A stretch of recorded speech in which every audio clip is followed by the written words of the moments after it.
Welcome to the fourth episode on Season 1 of Finding Pieces, focusing on piano rolls. In this episode, we're joined by a special guest, Adrian Church, who is the Piano Curator Director at the Musical Museum in London. It's a fine line you tread between conservation and being able to demonstrate the instrument. You're listening to Finding Pieces, a podcast on pianos, people, and music.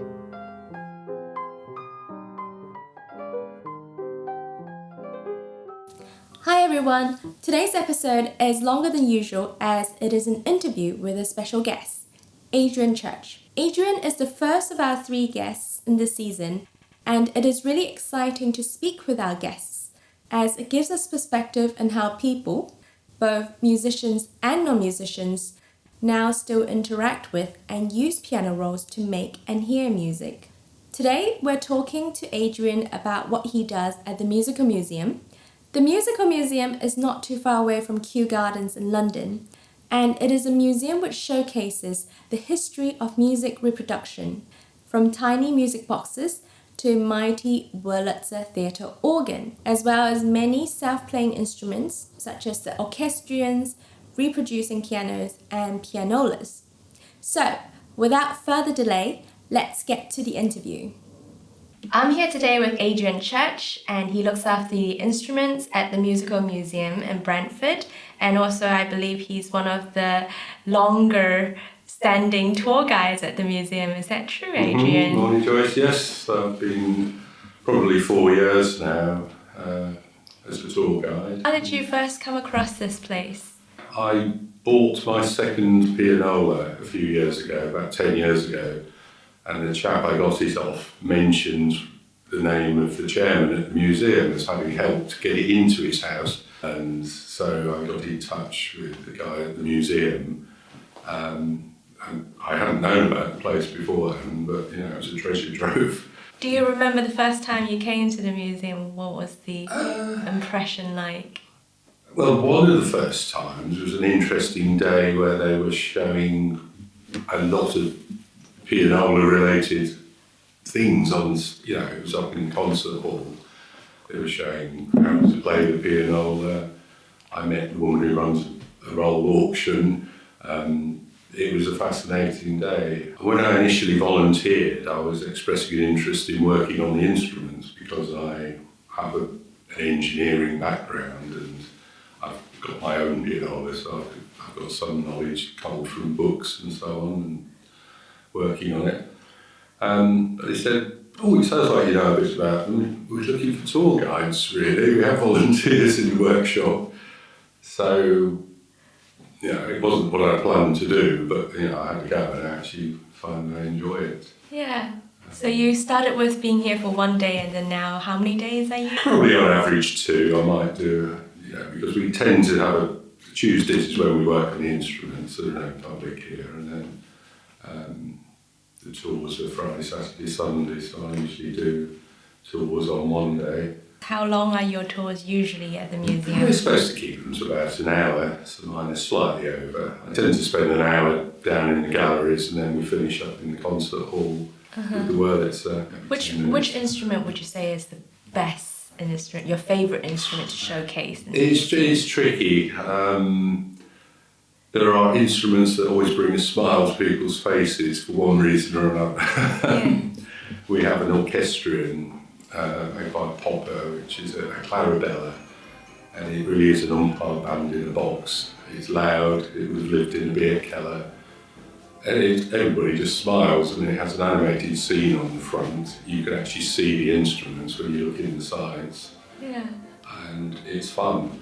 Yeah. So, that's a jolly instrument. At the other end of the spectrum is a Welte reproducing piano, which can produce very subtle, nuanced renditions of a performance from 120 years ago almost. Yeah. There are some pianists who recorded on that, who you can't hear any other way. They didn't record on gramophone. Yeah. So that's a wonderful instrument. Is there a tour that was particularly memorable to you? A couple of incidents stand out. We have a roll of Gershwin playing Rhapsody in Blue, which play on the duo art, and this 12 or 13-year-old little lad sort of said, "Oh, I can play that." So I said, "Oh, well, I'll have a listen after the tour," and we finished the tour, and he sat down at this piano, and it was absolutely stunning. The performance was remarkable. I mean, it sounded better than the Gershwin rolls in my ear. Played by Gershwin himself, yeah. And I then discovered he's at the Royal College of Music. He was doing a concerto competition the following week where he was going to be playing this, so I'll explain that. But also, more Gershwin on another piano, on an Ampico, we had a medley of Porgy and Bess tunes, which is quite popular, and through the summer I've sort of had that on, because the first piece it leads into is Summertime, and it sort of creeps up on you and then you recognise it.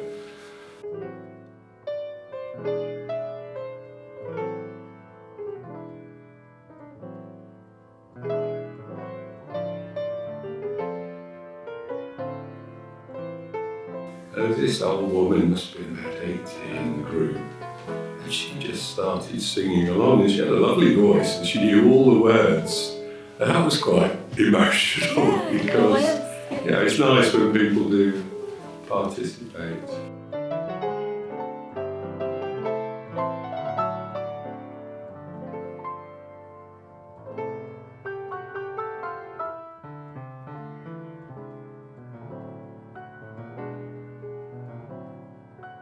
You mentioned you bought your second pianola, and that's when you started, and so which means you must have had a first pianola. Yes. When was the first time you got very interested? When did I buy that?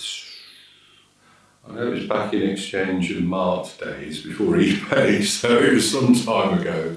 That's been the late 90s, I think. It wasn't a great success, that one. I bought it. It had been in a very overheated flat up in Chelsea. I can remember when the movers brought it down, I opened the lid and there was heat still coming out of it. I mean, it was so dried out. Smell the wood, yes. It was very hard to get it in tune, because heat and being too dry really does for pianos. And what was the brand of that? It was a Triumph Alto. Oh, okay. So it was... it was a reasonable piano, but the actual player action didn't really allow for any expression being put in. I tried for years, but... And then you got your second pianola because you wanted a better instrument. I wanted a better instrument, and I wanted to be able to play recorded rolls. So the second instrument's a duo art. So it allows you to pedal rolls, put the expression in, but there's the flip of a switch, you can play recordings. Yeah. Do you perform with? Not well. I'm trying to perform for my own pleasure at home, but I would not perform. Do you perform during your? In the tours at a simple level, I demonstrate what a piano can do.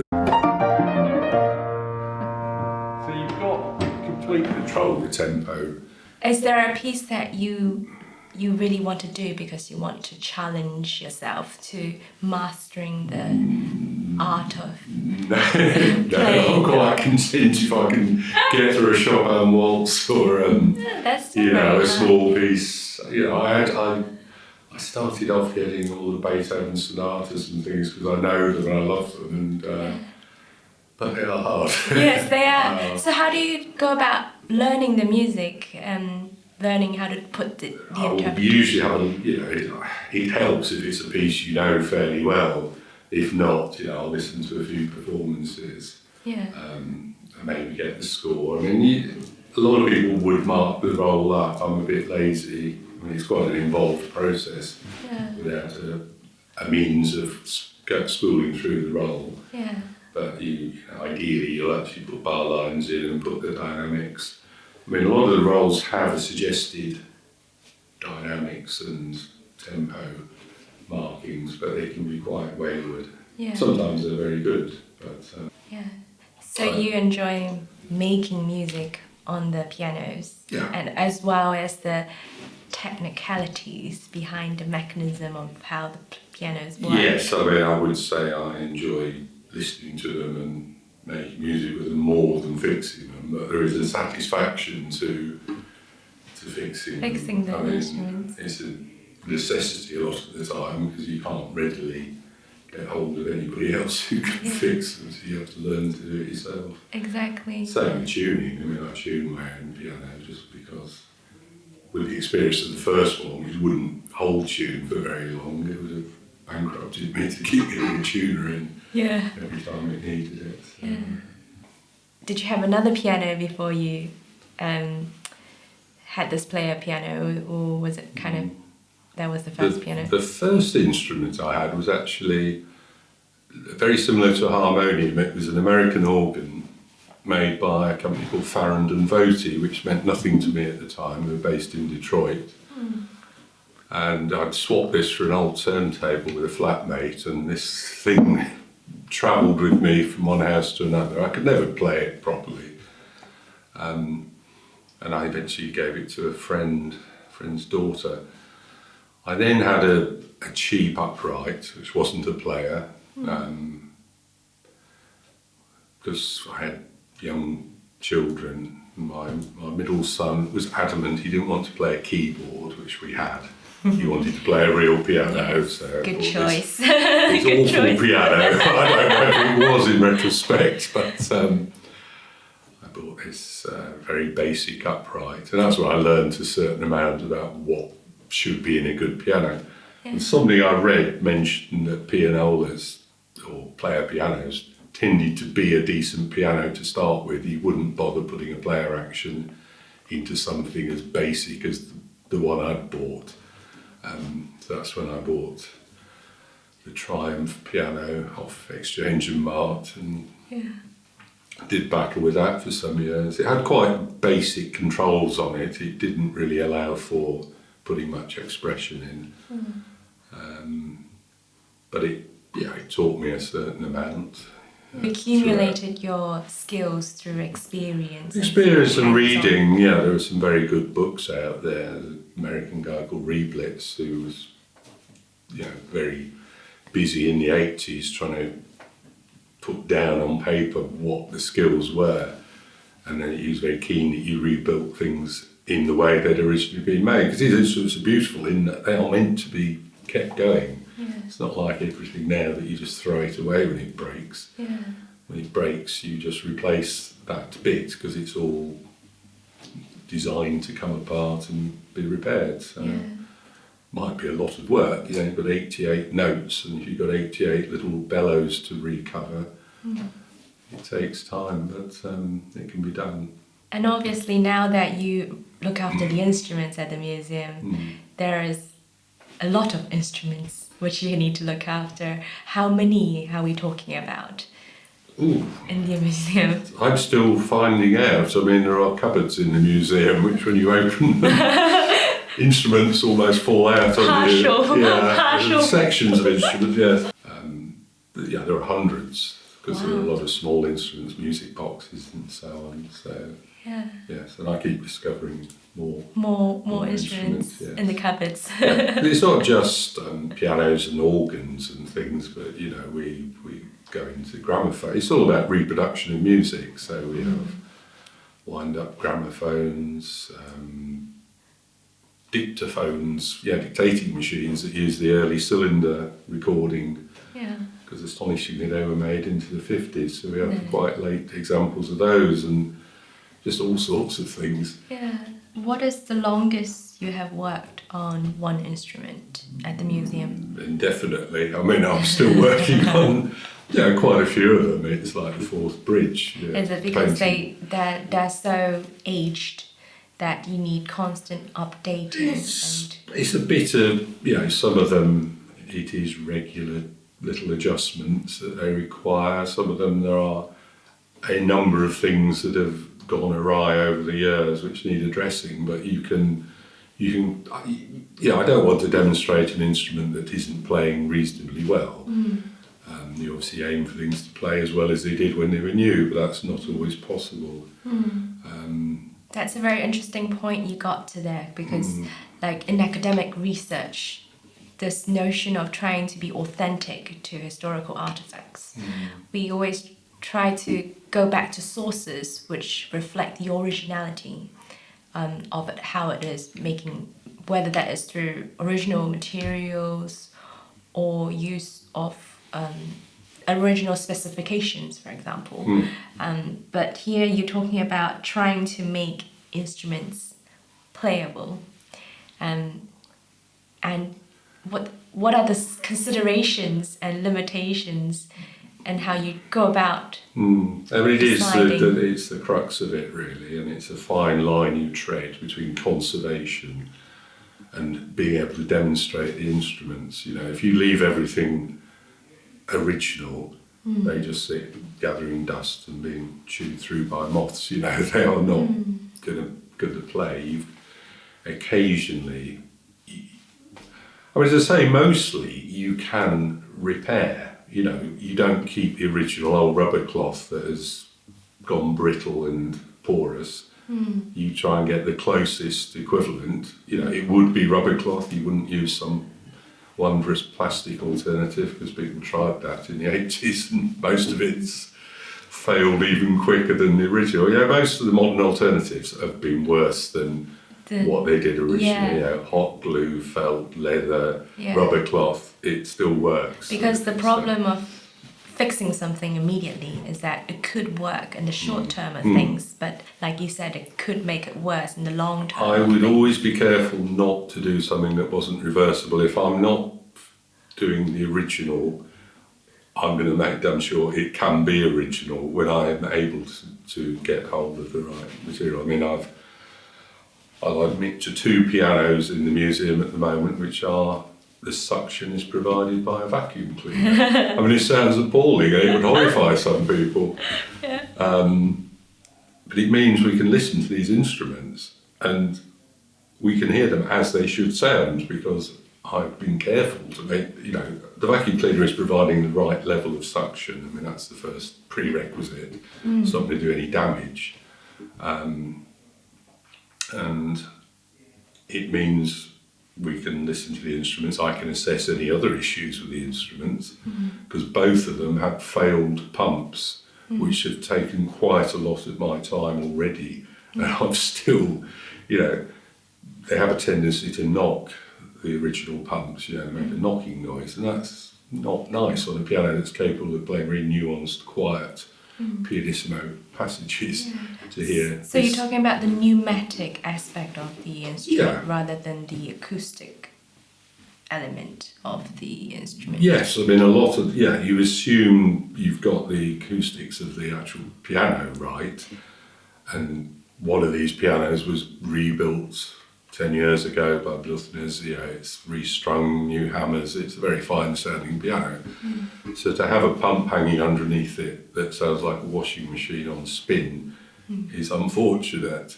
As a stopgap to be able to demonstrate that piano, to connect a hoover to it, a vacuum cleaner to it, is, you know, I think acceptable. The pump is in the workshop, the pump will be worked on, the pump will function properly in the fullness of time, but it's a matter of juggling things. You want as many instruments playing nicely to give you a choice on a tour of what you demonstrate. Because when I do a tour, I sort of ask people, what's your area of interest? You know, some people want to hear the organs, some people want to hear pianos, some people love music boxes or the gramophones, so you would steer it towards that. So the more instruments we have that function well. So you talked a little bit about the workshop, the mystery workshop. Is that an off-site building? On the 3rd floor of this building, so we have a huge lift which enables us to get the sometimes quite large instruments up there. So if it's a long-term project to restore something, it will go up to the workshop, it will be taken out off display.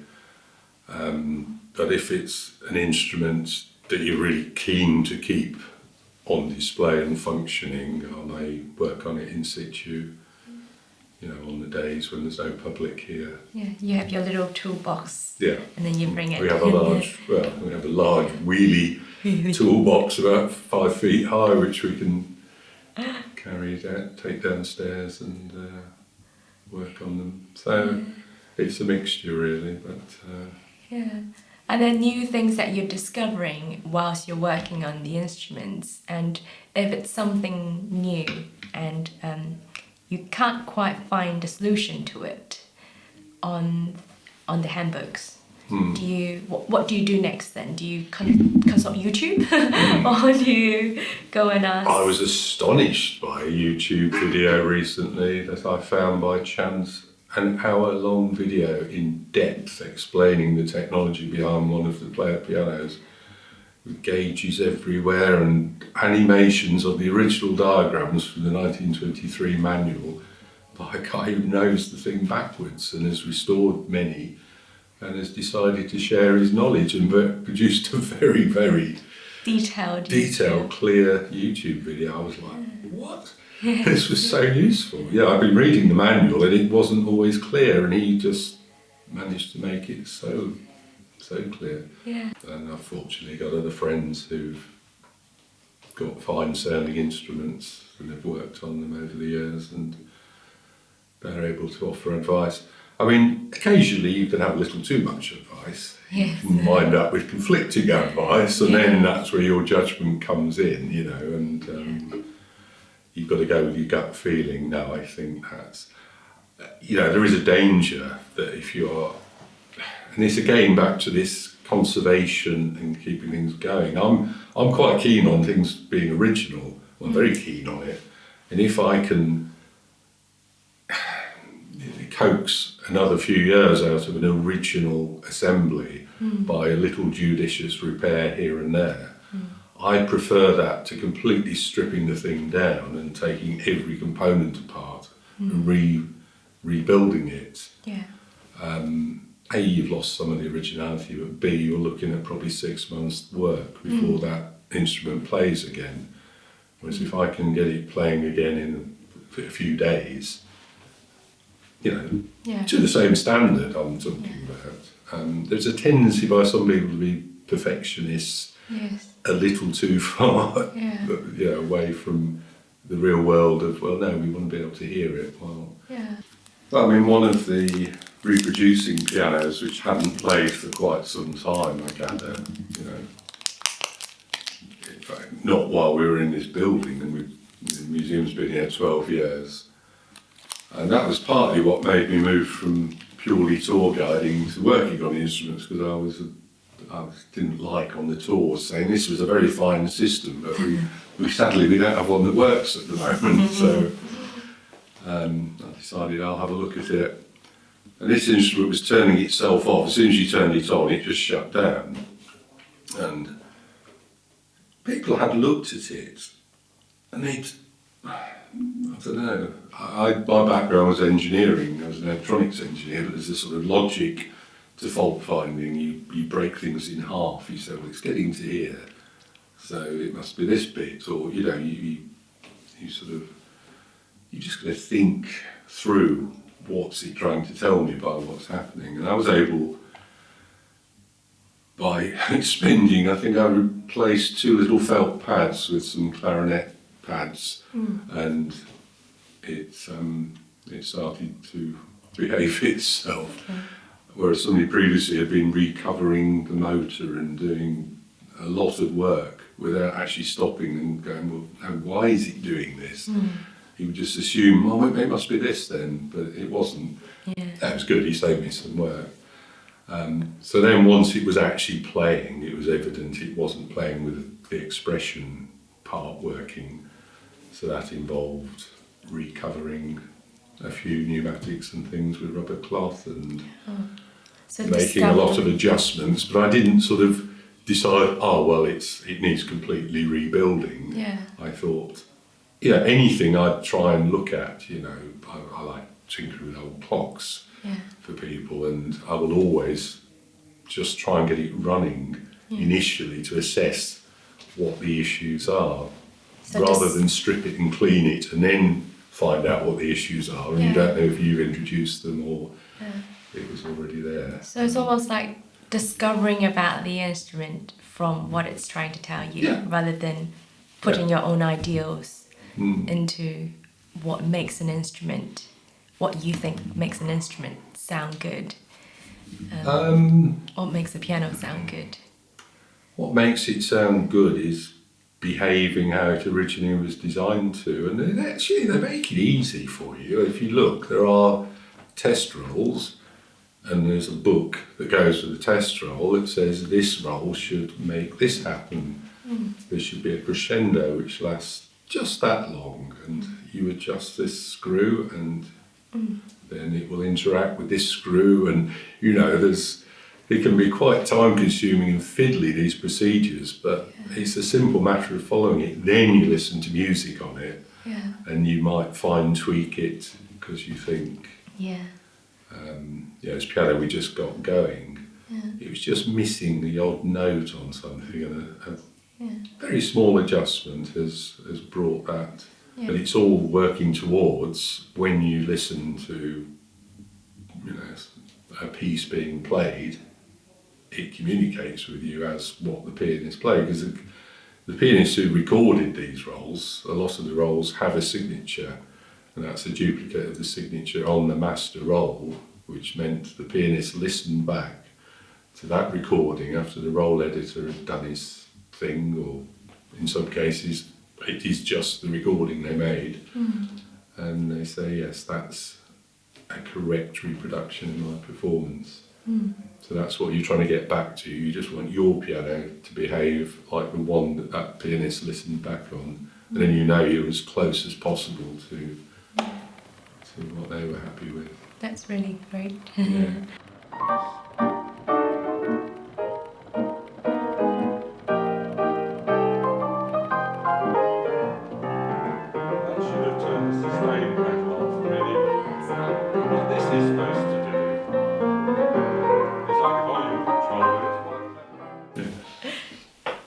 So are you taking on any assistants or apprentices at the moment? I would love to. Yes, join us. Absolutely. No, we are looking for volunteers. All I would say is a sort of inquisitive mind, a sort of engineering mindset would be an advantage, but not a requirement. And certainly knowledge of pianos isn't essential, because that's what you learn by doing it. I would certainly want people to take care and make sure they had understood what was required of something before they... I mean, when people started learning how to build pianos, makers in the 18th century and 19th century, they originated as carpenters. Yeah, it's a huge apprenticeship, obviously. You can spend years. We are trying to compress that into somewhat less time, it has to be admitted. But anyone who's interested in I think anybody who looks at one of these instruments and listens to it and thinks, that's amazing, wow, I wonder how that works. That's a start. Just to have an interest, just to feel that if they are impressed by that, then get involved and fix them. I mean, the piano has many parts, and it's quite daunting when you look at a piano and you kind of feel like, I don't really want to take it apart because I might not know how to put it back together. Well, there wouldn't be a question of taking one apart initially. It would be somebody else would be taking it apart, and you would be given a section, a task, something to hone a skill on. A lot of it is repetitive, because as I say, you've got 88 of everything, or considerably more than 88 strings, so it's not necessarily difficult. It's just something you've got to be able to concentrate and do things carefully and over and over again. But the satisfaction at the end of the day when the thing is playing properly. And how long does that satisfaction last for? Because every time you hear it, I think, if it's something you've rebuilt and got it going, that's always there. Do you work a whole hard day of sweat and then you sit down to enjoy it for 2 minutes and then I know there's something wrong with it? Well, does that bother you? It's interesting. I've sort of learnt with mine at home not to let a little knock or some extraneous sound spoil the music. I'll become aware of it. I think I have to have a look at that. Yeah. But I don't immediately have the covers off and start Yeah. trying to repair it, because it's there to entertain me and provide music. The music covers the imperfections. Yeah, usually it does. I mean, yeah. Yeah. Great. Thank you very much for your time. Yeah, Maybe we pleasure. can end with one of your favorite pieces that you would always put on. I mean, to play on the pianola, I love the third movement of the Beethoven Moonlight. Everybody knows the first movement, Yes. but the third movement is actually really fun to have a go. I think probably anybody else listening would just be no, Yes. but you can enjoy yourself Yeah. thinking you're playing it well. There's plenty to get your teeth into in playing that. Islamé is quite fun. Yes, it Because, is, you know, actually, that's pretty challenging to a pianist, but Yes, it's very pretty challenging. challenging to play on the pianola. Yeah. No, I can't single. Those, It depends what mood you're in, doesn't it? Yes, What I it want is. to listen to. I mean, today. those two would definitely work up a sweat after you've kind of had a go with those. But often I'll just play the Chopin waltzes that I know, and the mazurkas. I love Chopin mazurkas, and they're of a scale that you can actually, happily pedal a few and enjoy them for the variety. And I do tend to come back to Chopin.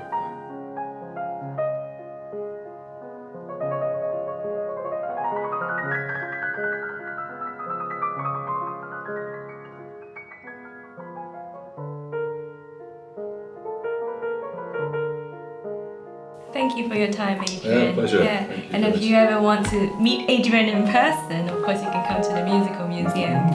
Very well, especially if you want to volunteer. Yeah. Not sure which days, because it's kind of fluctuating.